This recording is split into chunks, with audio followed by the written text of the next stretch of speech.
Listo.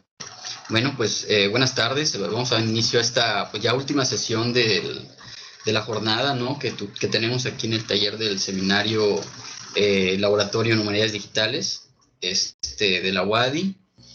Nos acompaña la doctora Margarita Valdovinos, que nos va a platicar pues, sobre el proyecto, ¿no? De creación de un archivo digital y su experiencia en torno al tema. Voy a hacer un breve paréntesis, recordar, ¿no? Que la sesión está siendo grabada y pues favor, ¿no? Le voy a pedir de favor a quienes están conectados que mantengan su micrófono apagado para poder escuchar mejor, ¿no? esta charla, ¿no?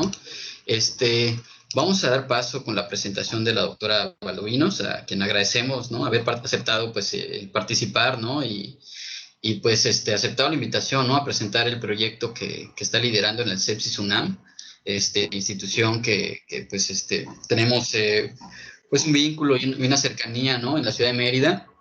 Y pues relativo, ¿no? En este caso un archivo digital, ¿no? En Maya. Doy una breve semblanza de la autora. Es licenciada en etnología por la Escuela Nacional de Antropología e Historia, maestra y doctora en etnología por la Universidad de París. Realizó 2 estancias postdoctorales, una en los departamentos de antropología y lingüística de la Universidad de Texas, en Austin, y otra en el Museo Etnológico y el Instituto Iberoamericano de Berlín. Ha sido investigadora visitante en institutos de investigación y universidades en España, Francia, Inglaterra, Estados Unidos y Rusia. Desde 2014 es investigadora del Instituto de Investigaciones Filológicas de la UNAM y se destaca especialmente por su trabajo prolongado de 20 años, ¿no? Entre los coras de Nayarit, estudiando sus prácticas rituales, sus artes verbales y sus colecciones históricas. Desde el 2017 se inició en una nueva línea de investigación sobre las prácticas lingüísticas y culturales ligadas al uso de la lengua maya, ¿no?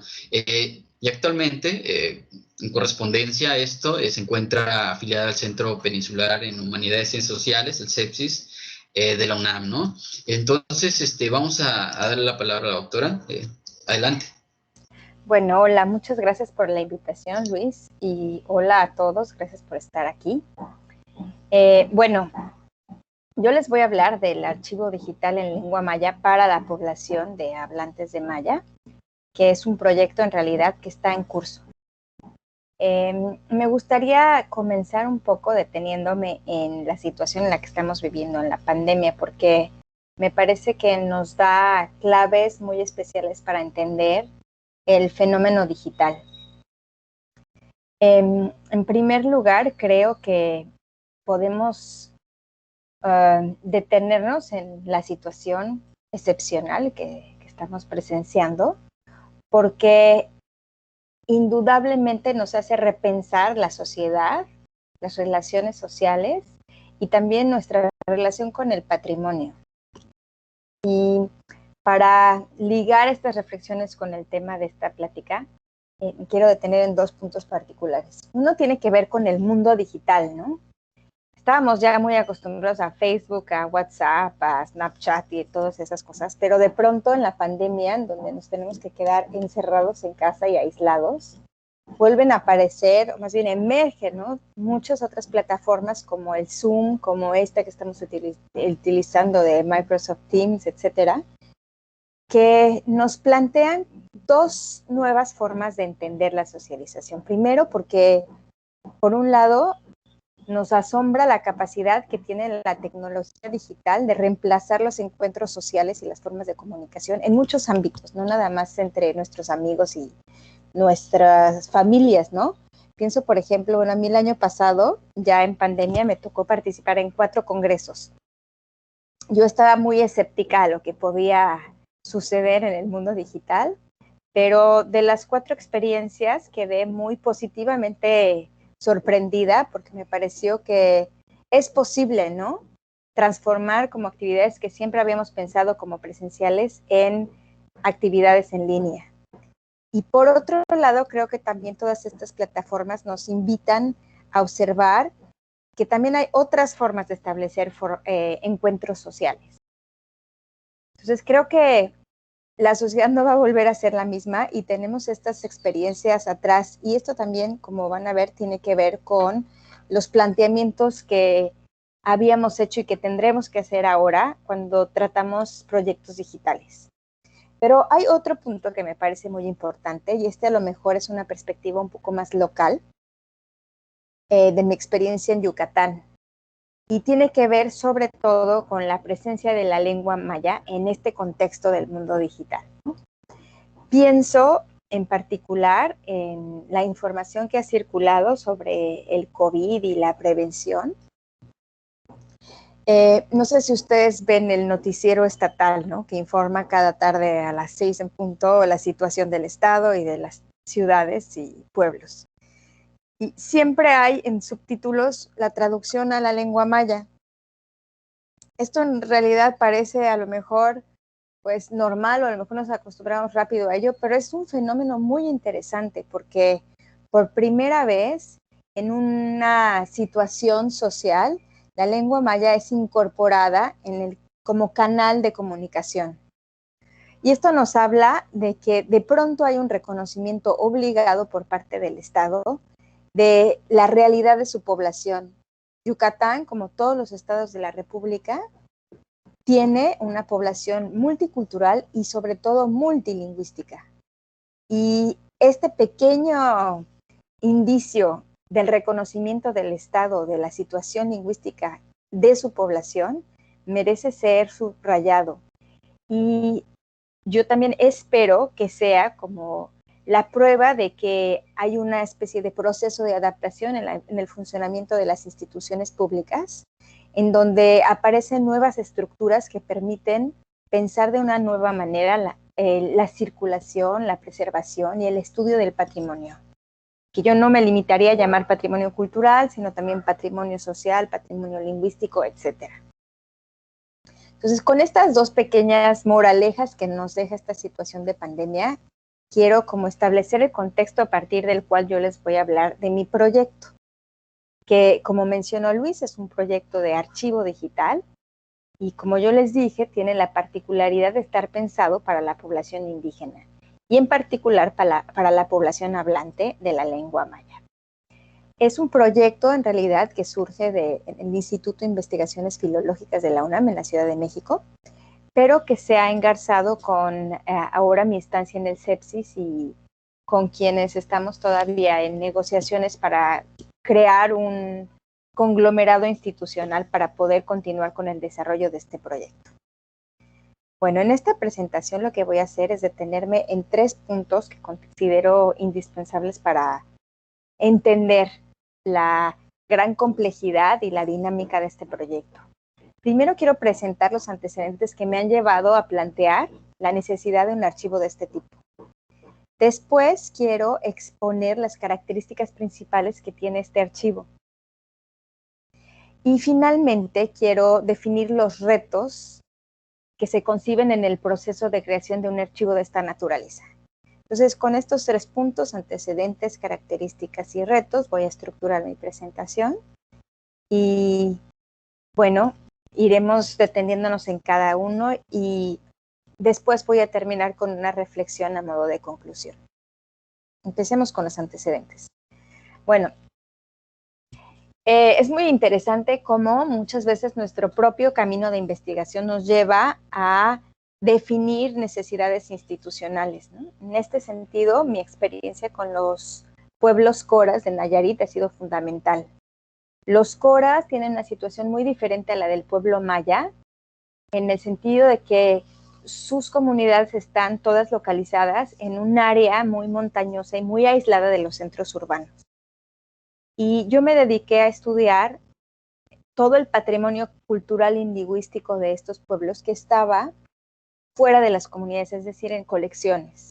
En particular, empecé a estudiar una colección de grabaciones que había hecho un etnólogo alemán hace más de 100 años. Él se llama Konrad Theodor Preuss y estuvo entre los coras en 1905 a 1907. En esta época, él registró, como le dictaban, cuentos, cantos, narraciones, etcétera, que él registró en cora y después tradujo. Hizo lo mismo después con los huicholes y con los mexicaneros, que son 2 grupos de la región del noroeste, digamos, de México. Una región que se conoce como el Gran Nayar. También en esa época había una tecnología que era la tecnología de punta entonces, que era la grabación con fonógrafo. Fonógrafo era una máquina como del tamaño de una máquina de coser a la cual se conectaba un cono. Las personas introducían la cabeza, bueno, más bien la cara en este cono y podían hablar o cantar y el aparato registraba las vibraciones de la voz en un cilindro de cera y podía después reproducirse. Entonces son como las primeras grabaciones que se hicieron. Yo trabajé una colección histórica que se había grabado en 1906 y que contenía una serie de cantos rituales que yo estaba estudiando en ese momento también entre los coros. Entonces, digamos que tenía yo la experiencia de todo lo que había sido el recorrido de esta colección histórica y al mismo tiempo yo también estaba haciendo mis grabaciones en, digamos, el inicio de lo que ahora conocemos como el digital turn, ¿no? Todo el proceso digital. Yo empecé grabando con minidisc, que todavía era un soporte externo, pero ya se digitalizaba, entonces directo pasaba a la computadora y podías crear un archivo. Y de pronto, cuando regresé de trabajo de campo, de hacer mucho trabajo de campo, pues de pronto me vi con una colección de grabaciones y con muchas preguntas de qué hacer con mis materiales, ¿no? Porque me di cuenta que todo ese material que yo tenía, al igual que el que había grabado 100 años antes, Preuss, entre los coras, tenía un valor significativo para la comunidad científica, entonces había que preservarlo para futuras investigaciones, pero también tenía un valor de orden simbólico, de orden histórico, de orden cultural para las comunidades de donde se originaban, ¿no? O sea, para los coras, estas grabaciones históricas de Preuss, pero en un futuro también las grabaciones que yo hice con ellos iban a ser parte de su patrimonio histórico, y ya lo son, de hecho, ¿no? Porque este tipo de rituales que yo estudié intensamente como a principios del siglo XXI están prácticamente por desaparecer. Entonces, esta experiencia académica también me llevó a hacerme muchas preguntas institucionales. O sea, ¿qué tenía que hacer yo con mi material? ¿Cómo podía preservarlo? ¿Cómo podía hacer que se volviera accesible para que otras personas pudieran estudiarlo? ¿Y cómo podía estar también accesible para las comunidades de donde era originario? Porque algún día los jóvenes coras estarán interesados por conocer esa tradición de su pueblo, que lo más posible es que desaparezca muy pronto, ¿no? Entonces, a partir de aquí me empecé a como plantear la posibilidad de crear un archivo. En un inicio este proyecto tenía como tintes de un proyecto nacional, porque estaba enfocado sobre todo a las lenguas de todo México. Pero pronto me di cuenta que por las intenciones que yo proyectaba ese archivo, que no era nada más quedarse en la academia, sino ser un archivo para que la gente pudiera consultar sus propios materiales, los materiales en su lengua, tenía que hacer un archivo en lenguas mexicanas. Y esto supuso un segundo nivel de dificultad, porque no es lo mismo generar un proyecto, ya de por sí el idioma electrónico y digital es complejo. Ahora, si lo trasladamos a una lengua originaria, pues tiene una doble complejidad. Y ahora, si pensamos en un proyecto nacional, en donde no es una, sino son 68 lenguas nacionales, más el español, tiene 68 veces más complejidad, ¿no? Pero bueno, entonces digamos que ese fue un primer nivel. En un segundo nivel, yo vine a Yucatán a estudiar otras cosas que tienen que ver también con la lengua y la cultura, en este caso mayas, hice como un salto del noroeste al sureste mexicano, también con el propósito de crear una visión más comparativa de todos los fenómenos que observamos en México, porque México es muy diverso, incluso entre sus poblaciones nativas, ¿no? Entonces ahí, por primera vez me planteé que a lo mejor podría ser una buena idea, en vez de empezar con un mega archivo que abarcara todo, empezar con un proyecto regional. Entonces, lo que empecé a hacer es tratar de identificar las circunstancias concretas que había en esta región, ¿no?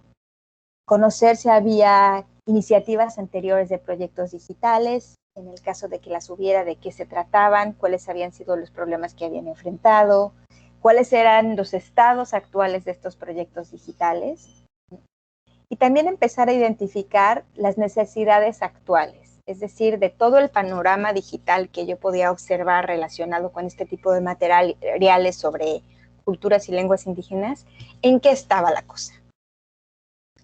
Y a partir de ahí me di cuenta que era como una muy buena idea pensar en un archivo piloto de estos proyectos dedicado a una comunidad lingüística. Y ahí decidí que tal vez este proyecto podía empezar pensado para las comunidades mayas y para los hablantes de maya que no forzosamente viven en el territorio de la península de Yucatán. Yucatán, curiosamente, ofrece un caso privilegiado en México, porque si ustedes piensan, por ejemplo, en Oaxaca, en donde un estado tiene la mayor concentración de lenguas originarias, son varias familias lingüísticas, son lenguas, por ejemplo, hay como 7, 8 tipos de zapoteco que entre sí no se entienden. Si pensamos en el caso de la lengua maya, pues la lengua maya, aunque, bueno, hay gente que dice que sí tiene, otras que no tienen variantes dialectales o variantes regionales, lo cierto es que todos se entienden. Y hay ciertas expresiones que varían o cierto vocabulario que se usa en una región y no en otra, pero todos se entienden y hay cierta homogeneidad de la lengua. Entonces, el caso yucateco, además de ser una región lingüística, también presenta una región cultural muy amplia porque abarca toda la península de Yucatán. De hecho, es la lengua que se habla en el territorio más grande de todo el país, incluso más grande que donde viven los náhuatl, que están muy repartidos, pero en territorios muy concentrados. Al mismo tiempo, si pensamos en la historia del pueblo maya, o sea, a pesar de que ha habido acontecimientos diferentes en todas las regiones, la población maya comparte cierta historia y comparte o sea, le atribuye un valor similar a toda esta historia, a toda esta cultura, a su lengua. Y eso parece muy interesante como para plantear un primer proyecto y entender cómo se puede funcionar. Ahora, otra de las razones que me pareció muy interesante de plantear un proyecto de digital para la lengua y la cultura maya es ver el contraste que hay entre la organización de las comunidades mayas y los cambios precipitados que han afectado muy fuertemente todo el contexto de la península de Yucatán. Y pienso, por ejemplo, en el impacto que tuvo Cancún, que surgió en los 70s. Yo diría que en los 90s, cuando Cancún ya está establecido y empieza a crecer exponencialmente, se desarrolla la Riviera Maya y todo esto, la dinámica no nada más de la costa, sino de todas las comunidades mayas empieza a transformarse. Empieza a haber una movilidad laboral importante que tiene impactos significativos en todas las comunidades mayas. Y si lo pensamos ahora, es todavía más fuerte pensando en el Tren Maya, por ejemplo. O sea, no sé qué va a tener más impacto, si el tren en sí o toda la movilidad poblacional que se plantea como parte del desarrollo del proyecto del Tren Maya, donde, como ustedes saben, se plantean desarrollar una cosa muy extraña que ellos llaman polos de desarrollo, que en realidad son como pequeños asentamientos urbanos en lugares donde antes había selva, o donde no había nada, o donde había muy pequeños pueblos o asentamientos. Entonces, todo esto va a generar muchos cambios, y generalmente este tipo de cambios que afectan directamente a la población también tienen efectos considerables sobre la lengua y sobre la cultura. Entonces, este proyecto se plantea como un proyecto también de preservación del patrimonio y, al mismo tiempo, como una alternativa para recircular todos estos aspectos de la lengua y de la cultura que son valorizados por los hablantes nativos. Pasando un poco a las características de este proyecto, como ya les mencioné, se trata de un proyecto particular porque está pensado como un archivo para México. Es decir, existen otros archivos de este tipo en otras partes del mundo. Hay uno muy importante en la Universidad de Austin, en Texas, el AILA. Hay otro que se desarrolló justamente para resguardar todo el material sobre lenguas indígenas en la Universidad de Londres, en el SOAS, ILAR se llama. Y hay otro que se desarrolló en Holanda para resguardar todo el material que resultaba de un proyecto de investigación que patrocinó la Fundación Volkswagen hace algunas décadas sobre lenguas indígenas en todo el mundo. La característica de todos estos proyectos internacionales es que están pensados como archivos para resguardar material de investigación y material producido por la investigación. En cambio, este archivo que estoy conceptualizando, más bien tiene la intención de ser un archivo no nada más para investigadores, sino también para gente de la comunidad y gente de las comunidades de hablantes mayas. Esto cambia todo porque se trata de un archivo que debe estar pensado para responder a las necesidades de los hablantes y de las comunidades, y no nada más de la ciencia y la academia, ¿no? En este sentido, se trata de un archivo para las comunidades mayas, pero sobre todo de un archivo con las comunidades mayas, es decir, que pretendemos desarrollar la sensibilidad necesaria para identificar las necesidades que se plantean desde la comunidad y para entender los proyectos que plantean las comunidades como prioritarios para responder a lo que ellos quieren hacer sobre y con su patrimonio lingüístico y cultural. Bueno, esta es un poco como la intención y hacia quién iría dirigido este proyecto. O sea, creo que es mucho más fácil que los académicos se adapten a entender las necesidades de las comunidades que las comunidades tengan que adaptarse a las necesidades establecidas por la academia. Entonces, como vemos ahí, hay un rompimiento con el paradigma a partir del cual se han generado archivos anteriormente.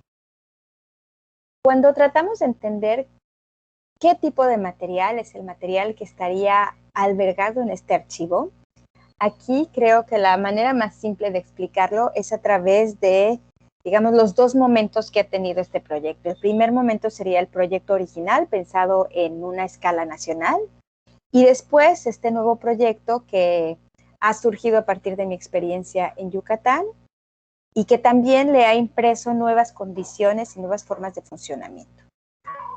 Sobre el proyecto original me parece que hay dos puntos que tienen que ser retenidos porque me parece que son muy importantes. Originalmente este proyecto estaba pensado para poder darle una existencia digital y más permanente y durable a los archivos personales de los investigadores de la UNAM, en principio, que han hecho trabajo con las comunidades indígenas del país. Entonces pienso en antropólogos, en lingüistas, pero también en historiadores, en biólogos, etcétera. Personas que hayan hecho trabajo de campo, que hayan grabado vocabulario sobre plantas, rituales, cantos, cuentos, etcétera. Y que desde, digamos, mediados del siglo XX han estado utilizando cassettes, cintas magnéticas, VHS, betas y todo tipo de formatos que, como sabemos, actualmente tienen una duración muy corta y tienen el problema de que cada vez es más difícil conseguir equipos para reproducirlos, ¿no? O sea, para conseguir una VHS y poder ver un cassette de video es todo un problema, ¿no? Entonces, ¿cómo podemos hacer que esos materiales como se queden para la posteridad? Una de las opciones que hay, claro, es, bueno, tener tu VHS por el resto de tu vida con todas las herramientas y las piezas de recambio que necesitarás para poder siempre ver tus VHS. Pero otra solución es digitalizar ese material y preservarlo en un archivo digital. Entonces, lo que nosotros queremos es ofrecer a los investigadores la posibilidad de digitalizar sus materiales, que ellos conserven sus originales y poder también integrar todos estos materiales a un archivo que pueda ser después consultado tanto por investigadores como por las comunidades de donde viene ese material, ¿no? Yo conozco muchos casos de personas de pueblos nahuas o coras que conocen de la existencia de grabaciones que se les hicieron a sus abuelos y que les encantaría poder tener acceso a escuchar los cuentos que narraron sus abuelos, ¿no? Por ejemplo. Al mismo tiempo, me parece que uno de estos objetivos que vienen del proyecto original es también tener un espacio donde los investigadores más contemporáneos que están grabando en soporte digital directamente puedan hacer preservar sus grabaciones digitales. Entonces, por un lado, sería estos materiales históricos que no son digitales y permitir la digitalización. Y por otro lado, también preservar los nuevos materiales que ya desde sus orígenes son digitales. Por su parte, el nuevo proyecto, más regional y más enfocado a la situación yucateca, me hizo ver la importancia de otras dos formas de colaborar como archivo. En primer lugar, me di cuenta que hay una serie de archivos regionales muy ricos y muy importantes que desafortunadamente han estado apegados a los lineamientos institucionales. Como todos sabemos, cuando cambia el régimen político, cambian los apoyos y cambian los proyectos que son prioridad. Entonces, existen una serie de archivos muy importantes, digitales, muchos también análogos, de material que tiene que ver con los pueblos mayas y que está en un disco duro, en una oficina o en una USB de algún funcionario o incluso amontonado en un rincón y ya nadie sabe qué hacer con él, lo que tiene material importantísimo para la historia de los pueblos mayas. Entonces, la idea de este proyecto es asociarnos con todas estas instituciones que necesitan de un apoyo y sobre todo de continuidad para poder albergar estos pequeños portales que pertenecerán a las instituciones que han formado estos acervos, pero permitirles como este soporte digital para que sus proyectos archivísticos sobre la cultura y la lengua maya puedan pues, mantener una continuidad, pero también ser consultados. Lo mismo me pasó al observar que hay una serie de iniciativas comunitarias, a lo mejor más pequeñas en dimensión, pero no en importancia, que han ido surgiendo en diferentes comunidades mayas y que tienen que ver también con la preservación de su patrimonio. Entonces, digamos que si el proyecto original se trataba de crear un archivo para preservar los materiales que surgen de la investigación, el nuevo proyecto más regional también considera cómo ofrecer una plataforma digital para dar permanencia a los proyectos que surgieron de iniciativas locales, tanto institucionales como comunitarias.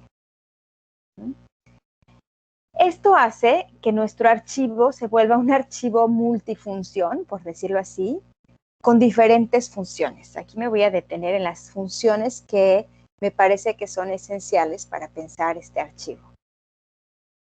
En primer lugar, por supuesto, un archivo es una forma de acervo, es decir, un repositorio que permite darle continuidad al material que es depositado en él. Como les decía, en este sentido enfrentamos dos tipos de materiales. Los materiales análogos, que van a tener que pasar por un proceso de digitalización. Esto es un proceso muy costoso, tanto en material, pero como en personal, porque aun si tú tienes tu escáner y todas tus tecnologías para digitalizar, necesitas tener a alguien y pagar a alguien que va a estar haciéndose cargo de esta digitalización. Por otro lado, también hay un proceso que tiene más que ver con los materiales digitales nuevos, pero pues también va a involucrar los materiales viejos que se conviertan en digital, y es el proceso de la catalogación. Esta es prácticamente en sí un proyecto de investigación. Por eso hemos tratado de hacer alianzas con gente de bibliotecológicas y de bibliográficas, porque ellos tienen mucho más experiencia que nosotros en este tipo de procesos. Y bueno, justamente esto es un ejemplo de la segunda función que tendría este archivo, que es la función de establecer alianzas en diferentes niveles. Primero que nada con otros archivos y con otros centros de investigación que tengan la experiencia y el conocimiento necesarios para el funcionamiento de un archivo de este tipo. Pero también alianzas con instituciones locales con las cuales nosotros vamos a ofrecerles la posibilidad de mantener sus fondos digitalizados y accesibles, y con iniciativas comunitarias que quieren poder preservar fotografías de sus comunidades o grabaciones de sus ancianos, etc. Entonces, aquí volvemos a la importancia de este punto de catalogación que mencioné y que quiero retomar porque me parece central. Digamos que vamos a tener material de diferentes niveles, ¿no? De las comunidades, de las instituciones, de los productos de investigación de los investigadores de la UNAM, de los materiales secundarios que se derivan de los proyectos de investigación de los investigadores. A lo mejor hay investigadores fuera de la UNAM que deciden depositar ahí sus fondos. Pero el problema es que todo este material puede estar resguardado en un archivo, pero si no es accesible, en realidad no sirve prácticamente de nada, porque podemos tener gigas y teras de información, y si no se sabe qué es, y si no hay manera de acceder a esta información, es como tener un cuarto lleno de papel sin saber qué hay en esos papeles, ¿no? Entonces, por eso es muy importante que todos los elementos que se van agregando al archivo pasen por un proceso de estudio y de catalogación. Se tienen que hacer fichas que expliquen su contenido, su origen, etcétera. Y a partir de estas fichas se crea un sistema de búsqueda. Entonces, un archivo tiene que tener básicamente estas dos funciones, ¿no? Una función de organización digital, de preservación, que esté todo en el buen formato. Y por otro lado, un sistema de catalogación que permita acceder o saber qué hay en ese archivo para poder lograr que alguien pueda buscar y encontrar cosas que sean pertinentes, ¿no? Para su interés, para su investigación, para lo que sea. Estas en realidad, si las pensamos en términos antropológicos, en realidad son prácticas archivísticas, ¿no? Y una tercera función esencial para nuestro archivo es desarrollar una formación sobre estas prácticas archivísticas. No nada más para los proyectos comunitarios o para los proyectos institucionales, sino también para los estudiantes que están desarrollando sus propios archivos de investigación o sus propios archivos documentales. Entonces, lo que queremos es tener un grupo de formación permanente que nos permita transmitir esta información y actualizarla sobre los procesos de organización, de preservación y de catalogación de los elementos digitales. Idealmente, pues, se formaría un grupo de trabajo con estudiantes, cuyos materiales también podrían servir para alimentar este archivo y además proporcionar a estos estudiantes pues, la formación necesaria para poder organizar sus archivos personales y sus archivos de investigación en un futuro. Para las comunidades esta formación también sería esencial porque buscaríamos ofrecer orientación técnica para quienes estén creando archivos digitales. Entonces se trataría de organizar cierta forma de formación continua alrededor del tema archivo. Ahora, cuando pasamos un poco a lo que tiene que ver con los retos, en realidad, como que escribiendo esta ponencia me fui dando cuenta que, o sea, de todos los retos que ya tenía identificados, ahora tengo más, ¿no? Y caí en la cuenta que, pues esto demuestra un poco la realidad del proyecto archivístico del que les estoy hablando. En primer lugar, queda clarísimo que es un, como llaman los americanos, ¿no? Work in progress, o sea, es un trabajo en proceso. Y me parece que esto no es nada más la primera etapa de este archivo, sino que este proceso de formación del mismo archivo va a ser su estado natural, o sea, siempre va a estar en formación, en renovación y en reorganización. Porque la idea es siempre responder a las circunstancias de la población a la que está dirigido este proyecto.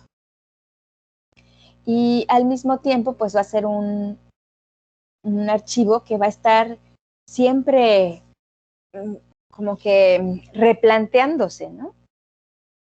Entonces, tal vez la parte más importante de los retos que vamos a enfrentar es que, bueno, hasta ahora ha sido muy difícil encontrar como lo que yo llamo un enraizamiento institucional. A esto me refiero con el hecho de que a pesar de que hay mucho interés institucional, o sea, en Filológicas están muy interesados y nos han apoyado mucho para desarrollar este proyecto. Filológicas es mi institución de adscripción en la Ciudad de México. Lo mismo sucede en el CEPSIS, incluso en la ENES Mérida.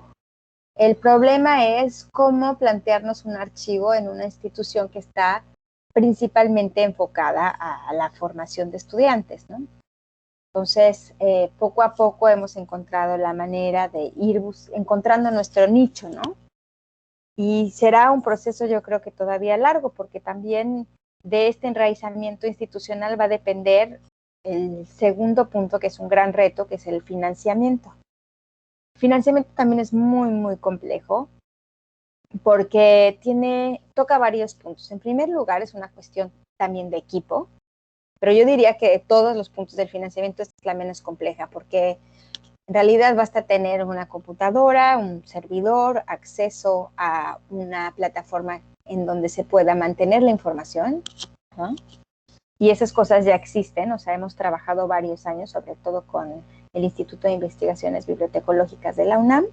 Existe una plataforma, incluso un sistema de preservación muy complejo en donde digamos que hay varias instituciones que somos como compañeras en este proyecto, cada una tiene un servidor, estos servidores están interconectados y la idea es que lo que hay en un servidor se replica en los demás servidores, en un sistema que se llama técnicamente de espejo. Y así, si uno de estos servidores se descompone, el material existe en la otra institución. Esto es muy importante para preservar, ¿no? Porque, pues, como todos sabemos, hay accidentes que pueden borrar discos duros y te quedas sin nada. Pero también es un problema como definir, digamos, quién se va a hacer cargo de todas las funciones que supone un archivo. Yo soy investigadora y este es un proyecto, digamos, secundario en mi profesión en la universidad. Entonces, aunque le dedico tiempo considerable en varias épocas del año, digamos que no es mi función central. Se necesitan técnicos capacitados, se necesita también personal administrativo que pueda ocuparse de la organización de todos los elementos que tienen que ver con este tipo de proyectos, etcétera. Y eso es muy difícil hasta en la UNAM, ¿no? La UNAM tiene como todo un protocolo muy complejo para poderte hacer de personal técnico y administrativo que pueda manejar este tipo de proyectos. Seguimos luchando por ello y espero que en algún momento lo lograremos. Finalmente, creo que también un reto es el soporte técnico que puede haber con estos proyectos, porque si pensamos en cómo funciona la tecnología, tenemos siempre como tecnología de punta, tecnología en transformación y tecnología que ya está como caducando, ¿no? Pero esto es un proceso continuo, entonces quiere decir que la tecnología de punta en algún punto de su vida se va a volver tecnología de transformación y después de desecho. Entonces, cuando tú tienes un archivo, tienes que estar actualizando todos tus formatos, toda tu presentación, todo lo que se ve en la página y lo que no se ve en la página, porque todo tu material tiene que estar siempre, digamos, al día en todo sentido. Y esto suele ser extremadamente caro. Licencias y ese tipo de cosas son realmente impagables para una institución pública y más en un país como México. La solución ha sido recurrir a las plataformas y los sistemas Open Access, que son todos ellos a los que se accede de manera gratuita y no hay que pagar licencias. Esto es una elección, pero yo creo que si pensamos en el contexto mexicano, en realidad no es tanto una elección, sino que es el secreto del éxito, porque es imposible poder contar con el dinero que se necesita para estar renovando licencias y cada vez adquiriendo más licencias y más licencias. Eso se vuelve una historia sin salida, ¿no? Un callejón sin salida. Pero bueno, como les decía, esto nada más son como los problemas de base. Después hay otros retos que también son complejos y hasta más complejos, yo diría. Uno de ellos, por ejemplo, es resolver la cuestión de la accesibilidad del material. Porque como todos sabemos, cuando una persona es grabada, tiene derecho sobre esa grabación y gran parte de las grabaciones históricas que se hicieron, pues se hicieron sin este tipo de protocolos que ahora son muy recomendados.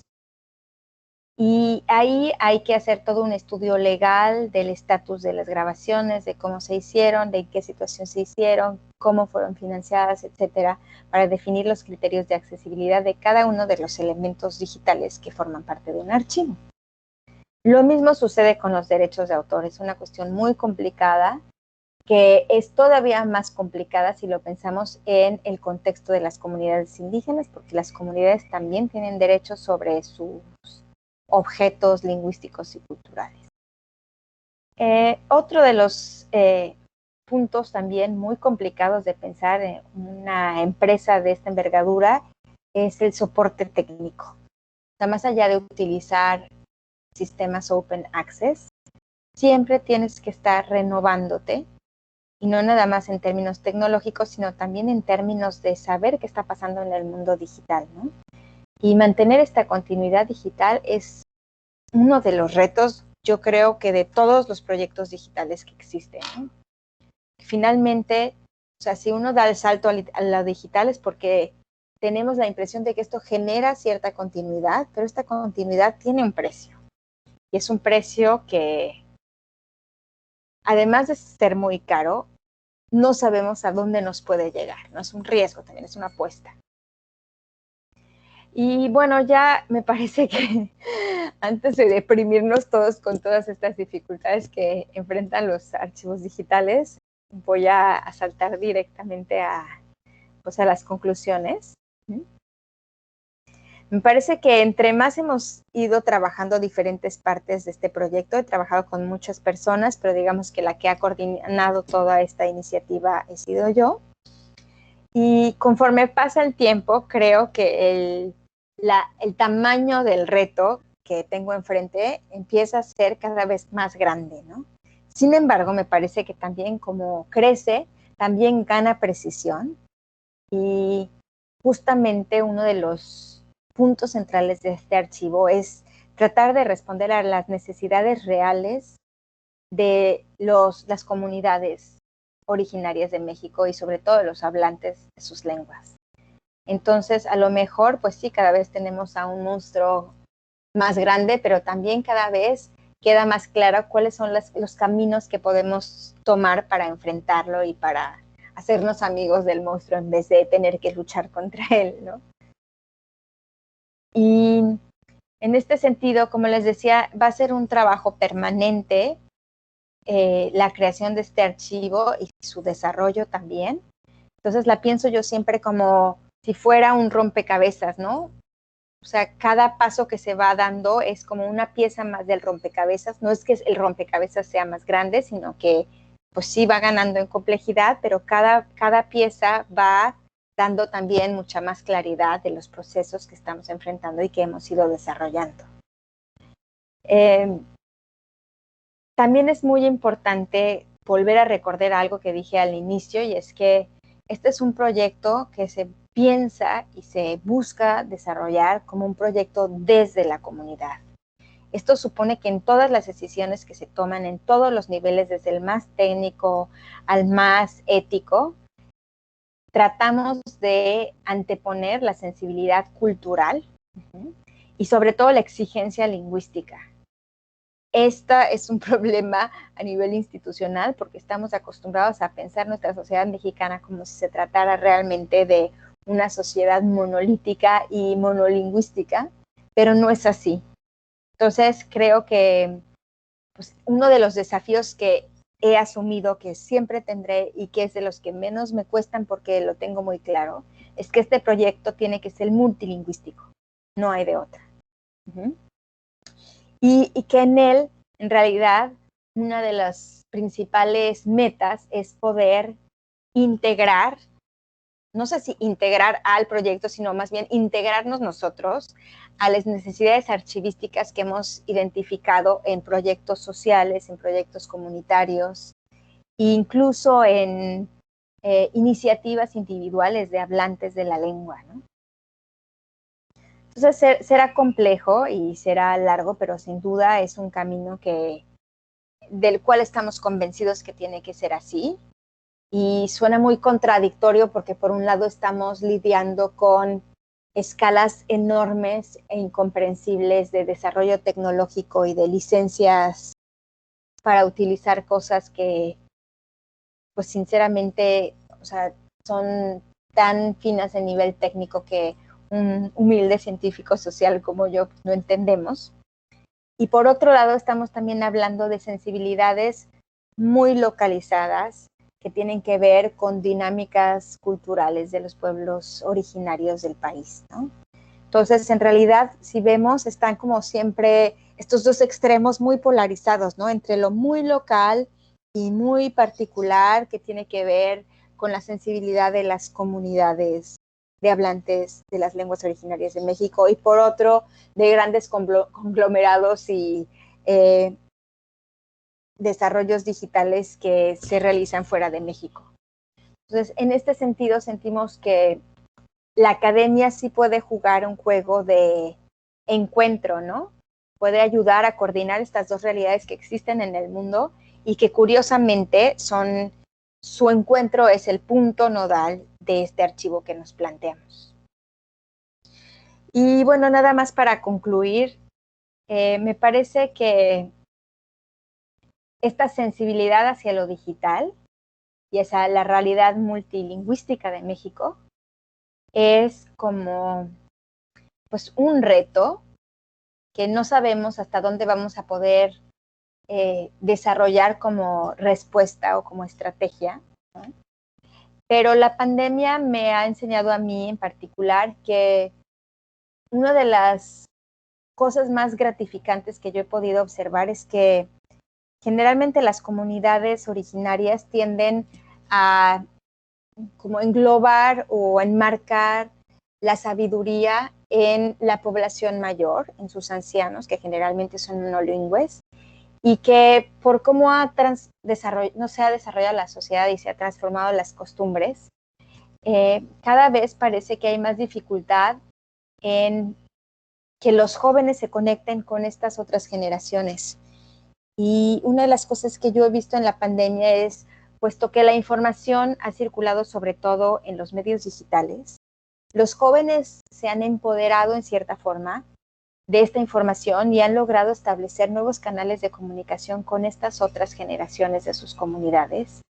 Y que este encuentro es muy positivo también para proyectos como el de un archivo digital, porque justamente lo que trata de hacer este archivo es de crear puentes entre diferentes mundos de saber. Y estos mundos de saber se pueden observar también en estos encuentros intergeneracionales al interior de las comunidades, como también al interior de la academia, ¿no? Es toda una experiencia tratar de explicar a un investigador ya reconocido, tal vez más grande de edad, cuáles son los beneficios del mundo digital, ¿no? Y cómo puede ayudar a preservar sus materiales para la posteridad. Entonces, justamente creo que este tipo de proyectos son puentes entre estas diferentes formas de pensar, tanto el patrimonio cultural y lingüístico, de las varias expresiones que podemos observar en México, y el mundo digital. Pues ahí concluiría yo. Gracias, doctora, la escuchamos atentamente. Tuve que apagar la cámara para, digamos, no tener problemas, ¿no? Con interrupciones que son normales, ¿no? Gracias por compartir esta idea. Ilude, ¿no? a varios elementos que contribuyen, por un lado, sí, al ámbito, digamos, científico, académico, pero a su vez vincula también a la comunidad, como ha mencionado. Eso lo hace sumamente valioso, ¿no? Lo hace sumamente valioso y pues es uno de los ejes, ¿no? Objetivos que siempre se han perseguido, pero difícilmente se llega, ¿no? a buen término, ¿no?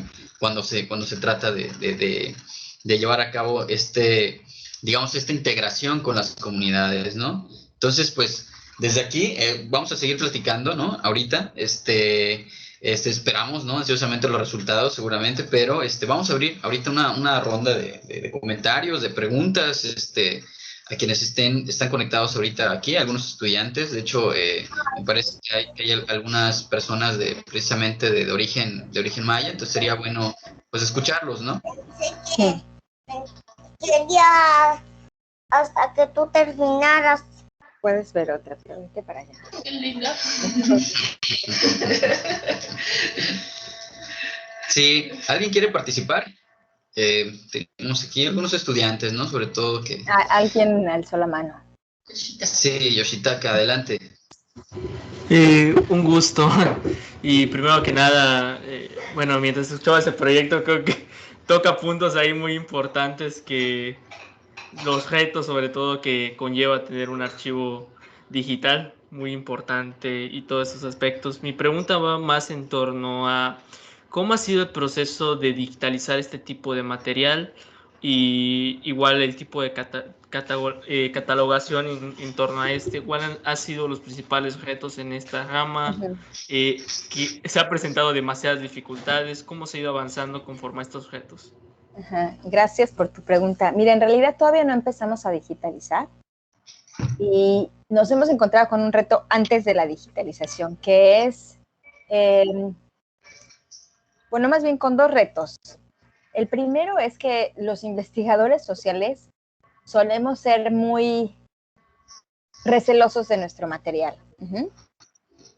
Entonces, muchas veces el investigador que tiene sus fondos guardados no quiere deshacerse de sus cassettes porque siente que van a ir directamente a un archivo que los va a guardar por el resto de su vida, ¿no? Y en realidad, pues ese es un reto porque si no podemos acceder a los cassettes directamente, pues no podemos digitalizarlos, ¿no? Yo lo que he identificado, y aquí es el segundo reto, es que muchas veces se trata no nada más de una reticencia de necios, sino que tiene que ver también con las características del material. Puedo hablar de mi ejemplo para no usar ejemplos ajenos. Yo grabé una serie de cantos entre los coras. Estos cantos, aunque se usan públicamente en rituales, pertenecen a las familias que los cantan. Esto es que, digamos que los cantadores con quienes yo trabajé me pidieron que estos cantos no puedan ser accesibles a cualquier persona. Solo pueden ser accesibles para miembros de esa familia. Entonces, digamos que yo soy una investigadora que quiero dar mis cantos al archivo para que los preserven, pero entonces yo digo, ok, pero solo pueden oírlos los miembros de la familia tal, tal, tal. Ajá. Entonces, a la hora, no nada más se trata de digitalizar los cantos, sino que todo el material que entra a un archivo tiene que seguir ciertos protocolos de acceso. Entonces, antes de poder acceder a crear un archivo digitalizando materiales, tenemos que establecer cuáles van a ser esos códigos de acceso y cómo vamos a hacer con todas las restricciones que supone este tipo de material. Por lo general, como se procede en este tipo de situaciones es que se establecen los materiales que son de libre acceso o los que no lo son. Y para eso tú puedes poner restricciones en el material. Por ejemplo, este material es rojo, o sea, restringido, este material es anaranjado, puedes acceder con cierto permiso, o es amarillo y todo el mundo lo puede ver. Otras estrategias que se han usado en ciertos proyectos digitales son más bien que todos tus usuarios se tienen que registrar y tú a cada usuario le pones cierto tipo de restricciones. Entonces, por ejemplo, esta familia tiene el código amarillo, tiene acceso a este material, pero tiene acceso rojo a tal material y acceso anaranjado a tal material, ¿no? Y así. Entonces, todas estas estrategias se tienen que pensar muy bien antes de armar el archivo. Digamos que nosotros estamos muy avanzados, pero todavía no concluimos toda la parte conceptual que define todos estos lineamientos. Ajá. Que van desde derechos de acceso, derechos de autor, derechos comunitarios, etcétera. Entonces, es muy complejo, ¿no? Nada más es como catalogar y ya subir a la nube y que todo quede ahí, ¿no?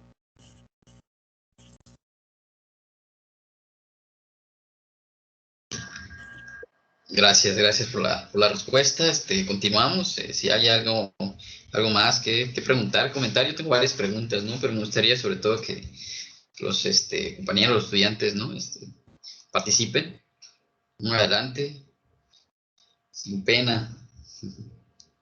Aprovechen a la autora que está aquí con nosotros. Nos pueda...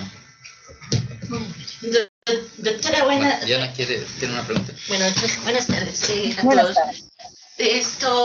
Doctora, básicamente una pregunta precisamente en este proyecto que ustedes están armando.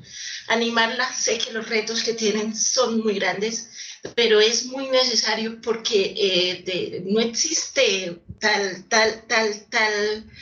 acervo, sobre todo ante la variedad que tenemos en México. Tengo una pregunta precisamente en el sentido de la financiación. Tal vez si ustedes han tocado la puerta con Iberarchivos, que es una institución pues a nivel ya internacional que pues ha guiado de pronto la construcción de muchos archivos en América Latina, ¿no? Y aquí en México también, bueno, ya nos contó algo de la UNAM, pero respecto a más allá de la UNAM y de CONACYT, quizás preguntar por esa gestión, ¿no? Sí, bueno, de hecho sí realizamos una primera petición con Iberoarchivos que no nos denegaron porque Iberoarchivos apoya a proyectos archivísticos que ya están funcionando. Ajá.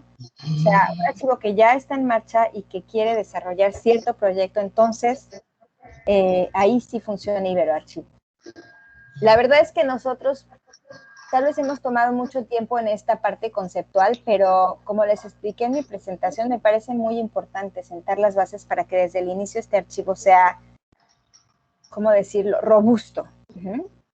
Y justamente las decisiones que se han tomado suponen mucho trabajo analítico para plantear las bases de manera correcta, desde mi perspectiva, ¿no? Y algo muy diferente nos sucedió con CONACYT. Lo que nos sucedió con CONACYT, también hicimos un proyecto, además los proyectos toman muchísimo tiempo, ¿no? Con CONACYT lo que nos sucedió es que nos dijeron que nuestro archivo era demasiado particular, que ellos financiaban repositorios digitales, pero más generales. Entonces, por ejemplo, en mi instituto había otra petición para CONACYT, en un proyecto de archivos digitales que tiene, para crear colecciones de literatura mexicana. Entonces nos decían, junten sus proyectos. Y yo decía, pero es que son proyectos completamente diferentes, no tienen los mismos objetivos, no están pensados con un mismo tipo de desarrollo. No es lo mismo tener un acervo de literatura mexicana que crear un portal, digamos, ¿no? Un portal digital para las lenguas y los hablantes, ¿no? Entonces, pues por supuesto que tratando de ver si se podía hacer algo así con quienes estaban coordinando el proyecto de literatura, nos dimos cuenta que era imposible, que era mezclar chile, mole y manteca, ¿no? Pero, o sea, yo no pierdo la esperanza, ¿no? Será un camino muy largo, pero de verdad creo que es muy importante y que estamos en un rezago muy grande, ¿no? Porque sí hay materiales que lamentablemente se están perdiendo. Entonces, la idea es sí, tratar de evitar que se pierda. Y pienso ahorita también en esta pregunta sobre la digitalización que me hizo Alessandro. Sí, es un problema, o sea, tendríamos que empezar con la digitalización, pero yo no sé, o sea, realmente tener los fondos digitales de un archivo es toda una responsabilidad, ¿no? O sea, yo pienso en mis propios archivos digitales y siempre digo, ay, Dios mío, que no me pase nada, pero esos archivos tienen que estar en alguna parte, en algún momento, ¿no? También como, sí, yo siento una obligación de los investigadores poder hacer que todo este material que hemos recolectado con los pueblos originarios pueda ser accesible para los pueblos originarios. Sí, bueno, veo que están muy callados, muy penosos los estudiantes, pero bueno, yo tengo algunas preguntas muy concretas, ¿no? Sobre, por ejemplo, el trabajo con comunidad, ¿no?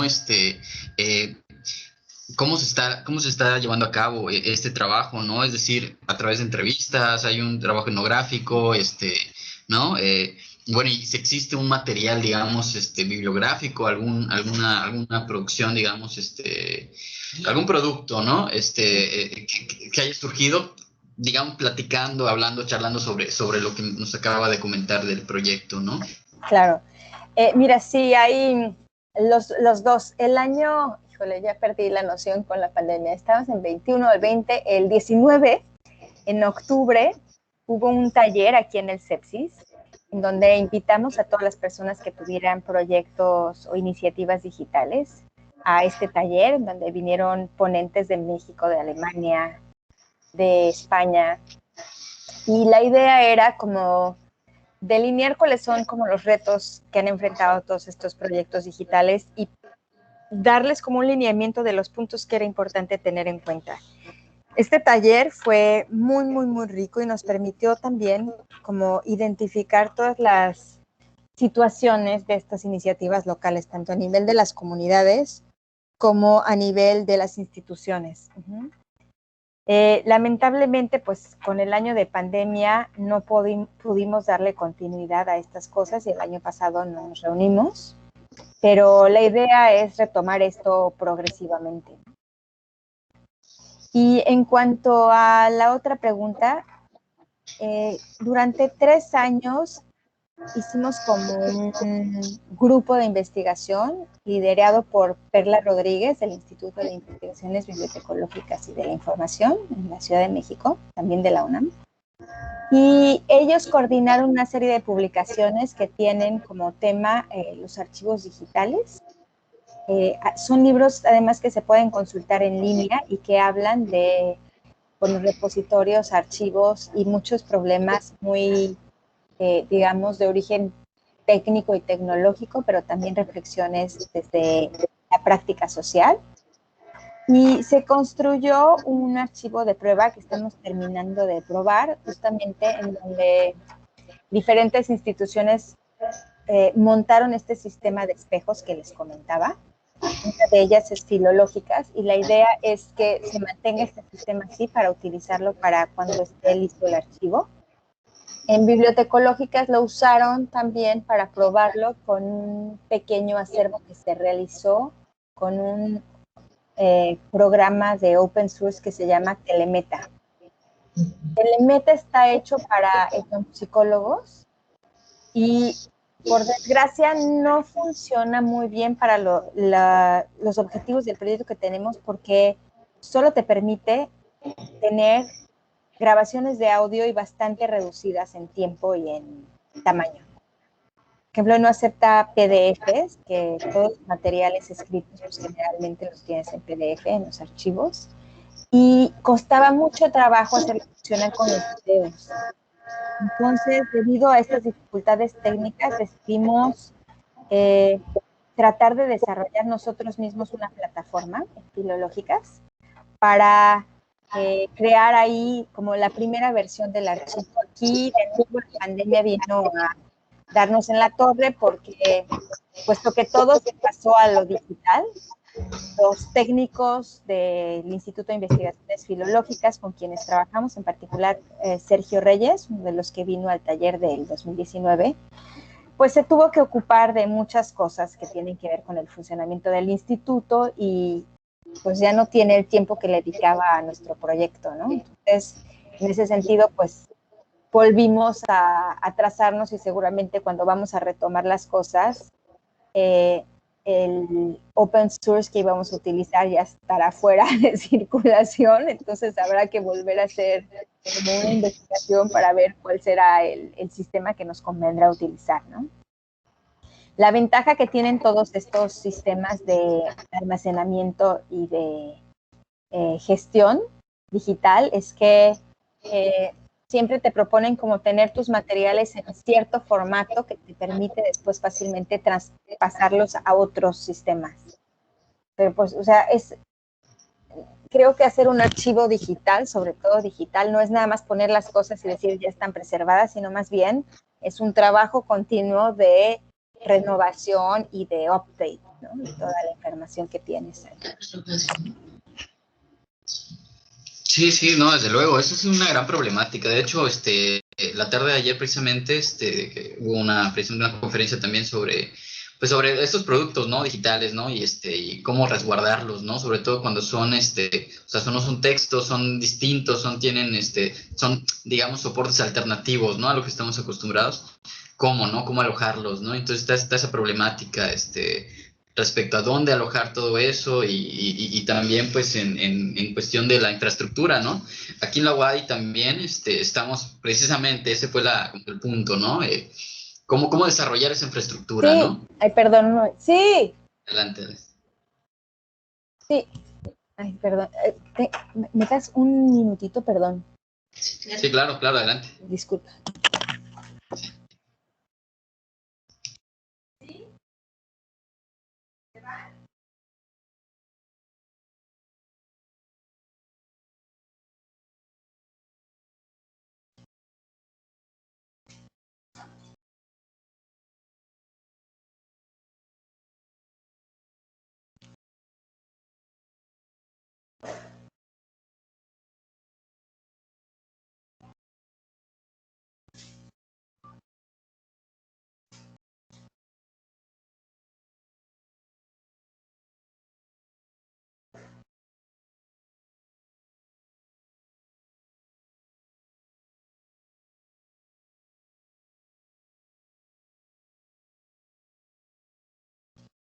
Ay, perdón, ya. Listo. No te escucho, Luis. Ah, ya. No, que es normal, es algo de la vida cotidiana, estamos dentro de nuestras casas, estamos invadiendo, de hecho, la privacidad, ¿no? De cada uno de nosotros, entonces, se entiende, ¿no? Se entiende, ¿no? Le comentaba, precisamente, ese es uno de los puntos, ¿no? De la discusión, justamente el cómo generar esa infraestructura con todas las dificultades que tienen estos retos, ¿no? En cuestión de repositorios digitales. De hecho, hay también digamos, una iniciativa, en este caso, aquí, pero nos topamos con esas dificultades siempre, ¿no? Entonces, la única opción es generar una comisión nutrida, ¿no? Que pueda, digamos, tocar puertas, que pueda ser, digamos, más escuchada, ¿no? Que si fuera una iniciativa individual, ¿no? Entonces, aquí le apostamos a la integración, quizá podamos seguir la conversación, continuar platicando, ¿no? Pensando en Yucatán, quizás hacer una cuestión pues más, digamos, integral, ¿no? Interinstitucional, por todas estas, digamos, necesidades, ¿no? Que se tienen respecto al tema, ¿no? De lo digital. Entonces, yo le invitaría a que continuemos, ¿no? Con la conversación. Este es un primer acercamiento y ver cómo nos podemos apoyar mutuamente en esta situación, ¿no? En esta Sí, cuestión. por supuesto. O sea, yo creo que en este caso, este tipo de proyectos, la unión hace la fuerza, ¿no? Claro. Y también lo pienso en el sentido de que nosotros como científicos sociales muy pocas veces tenemos que hacer alianzas con los ingenieros y con los matemáticos, y en este caso tenemos que hacer, porque no se trata de ser todólogos, de hecho es imposible.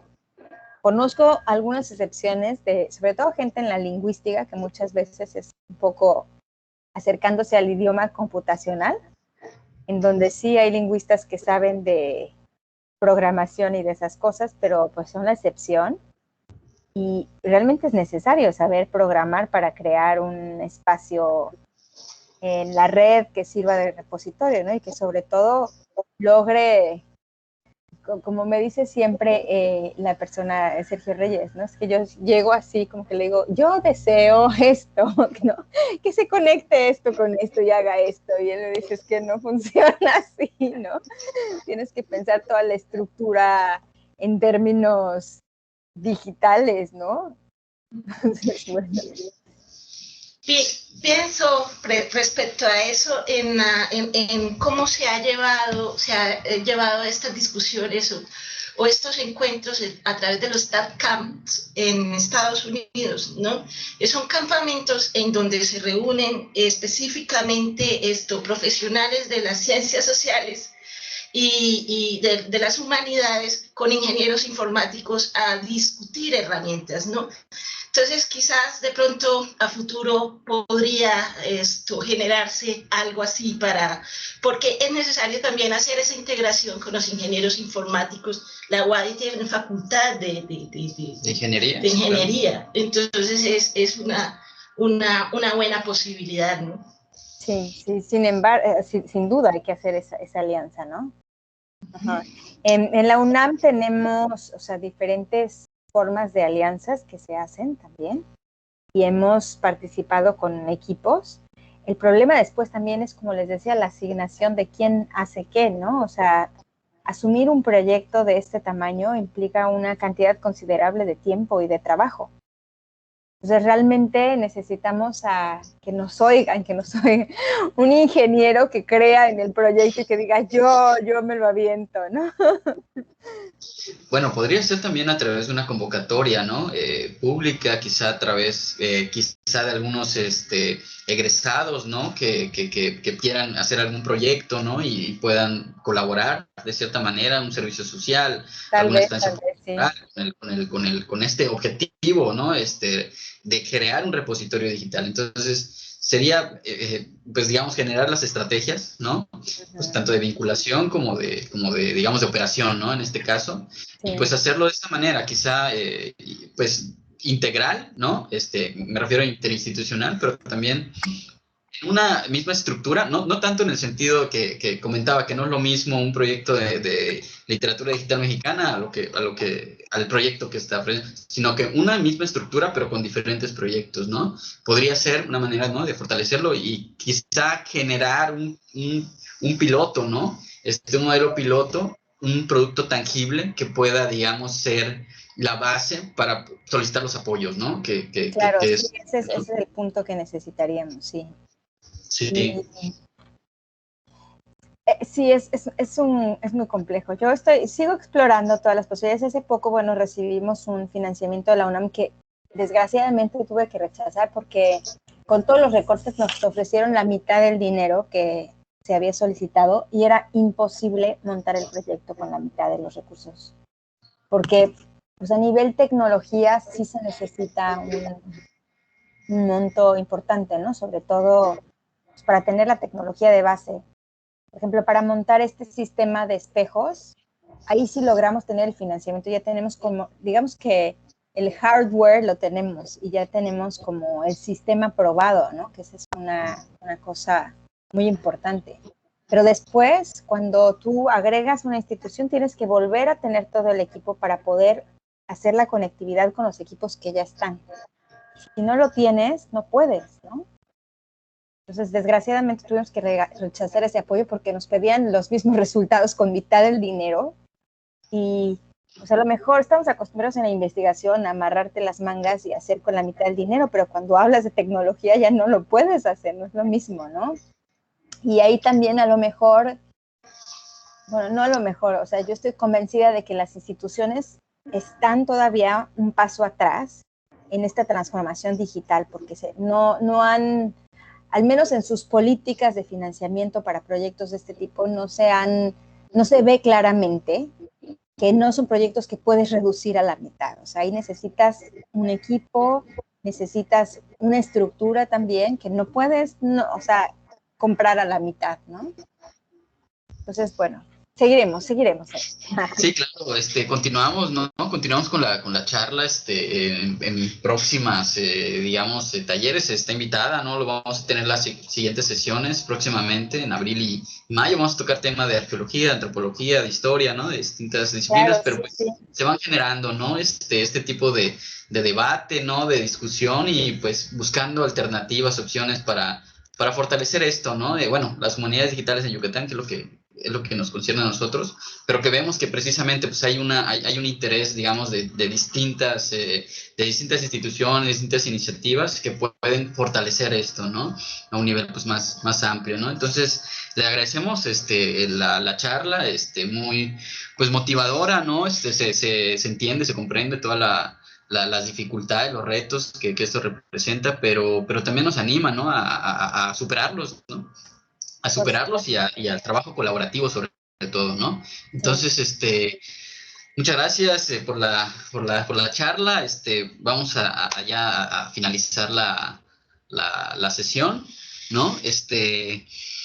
Terminamos con usted la jornada, de hecho, la jornada del carnaval de herramientas digitales. Y pues nada más, Muchas gracias, sí. mucha suerte con mucho éxito y vamos a estar muy pendientes del proyecto. Claro, pues muchas gracias por la invitación y estaremos muy contentos de seguir participando con ustedes. Bueno, hasta luego y saludos Hasta a luego. los que se conectaron. Gracias a todos por asistir. Hasta luego.